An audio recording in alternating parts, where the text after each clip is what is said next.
Tunceli'ye geldiğinizde Ovacık Munzur gözelerini muhakkak görmelisiniz. Neden? Çünkü bu gözeler sadece bir su olmanın ötesinde. Kesinlikle. Hikayesiyle ön plana çıkıyor. O halde hikayemize geçmeden önce Munzur'a nasıl geldiğimizden kısaca bir bahsedelim. Elazığ'dan yola çıktık. Tunceli'ye kolay ulaşabilmek için feribota binmek zorundaydık. Bu yüzden Perte'ye geldik.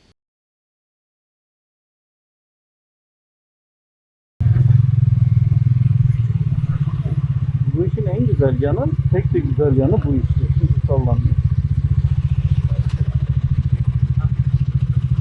Ben ne kadar veriyorum abi? Efendim? 40. Şimdi neredeyiz? Pertek'teyiz. Feribot sırasındayız. Tunceli'ye geçerken Pertek tarafından geçmemiz gerekiyor. İnsanların şimdi park etmesini ve sıraya geçmesini bekliyoruz ve ardından devam edeceğiz.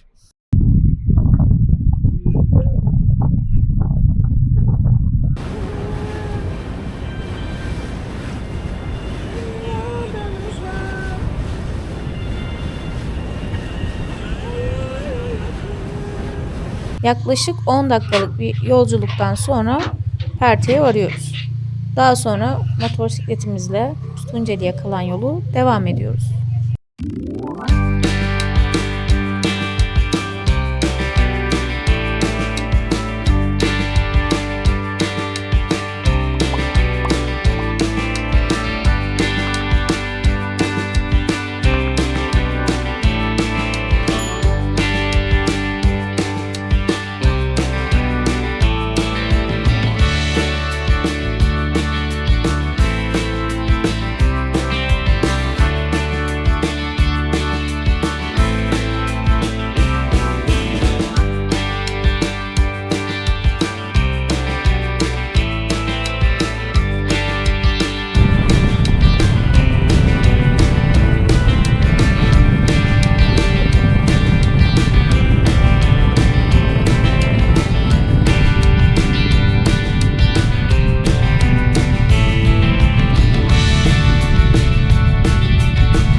Tunceli içine geldiğinizde şu an hemen ekranda görmüş olduğunuz yerden Ovacık yoluna dönmeniz gerekiyor.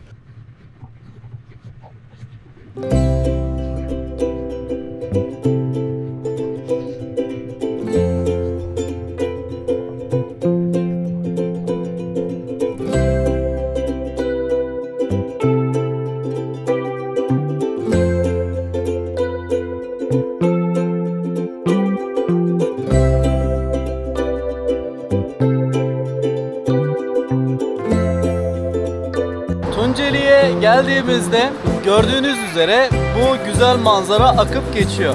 Bu manzarayı takip ettiğinizde Ana Fatma ziyaretgahı karşınıza çıkıyor. Burada ne yapılıyor, ne ediliyor onu isterseniz beraber görelim. Onunla birlikte harika bir Munzur çayı arkamızda akmakta.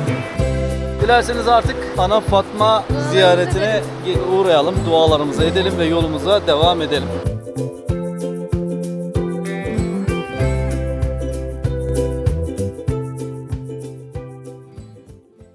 Şuran var mı teyze? Yok değil mi? Sen böyle güneş var, gençler ne yapıyor? Değil mi? Aynısıdır ya, bak ya, öbür yani. Bana Fatma'nın burada görülmüştür olmuş. Görmüş. Hazreti Ali, Evet. Hazreti Ali'nin eşidir, Hazreti Muhammed'in kızıdır. Hı hı. Onu kırameti çok, sen ne dilekirse verir. Ben 6 ay yatalak oldum, geldim buraya. Bunun şifasıyla iyileştim. Elim sakat oldu, koran aldım. Memem yarısı aldı. Doktor dedi bunun kurtuluş biraz zor. Dedim buraya, Allah şükürler olsun. O halde Ovacık'a doğru ilerliyoruz. Yolun güzelliğini yine ekranlara taşıyoruz.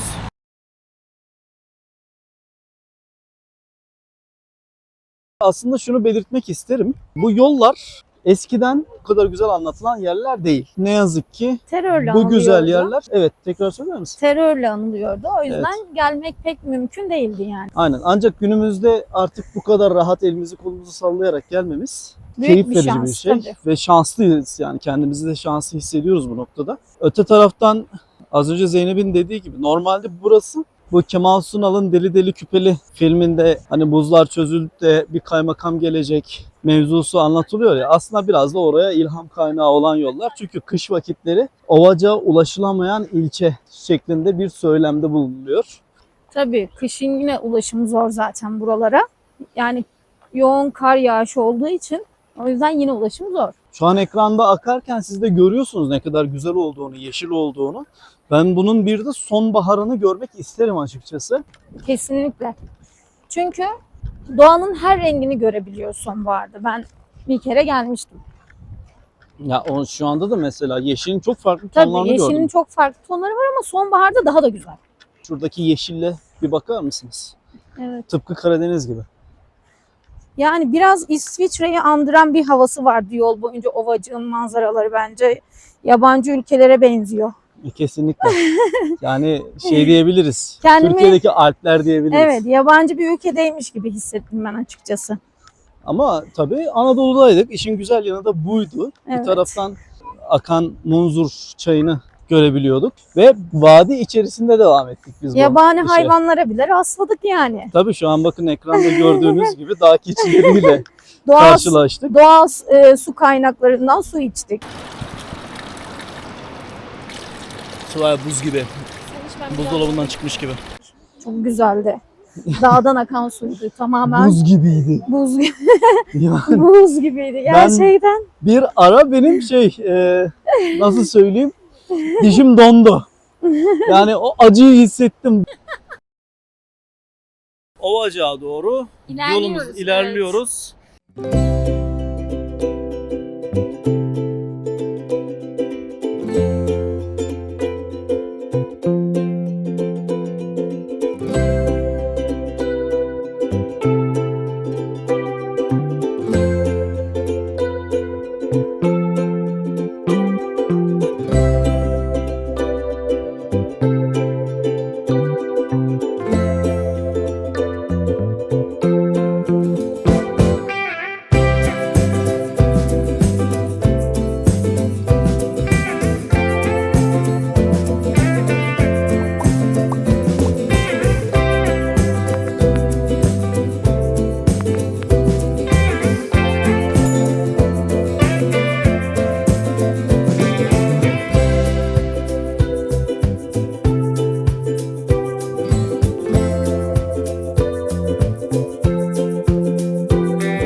Çok uzun bir yolculuk oldu.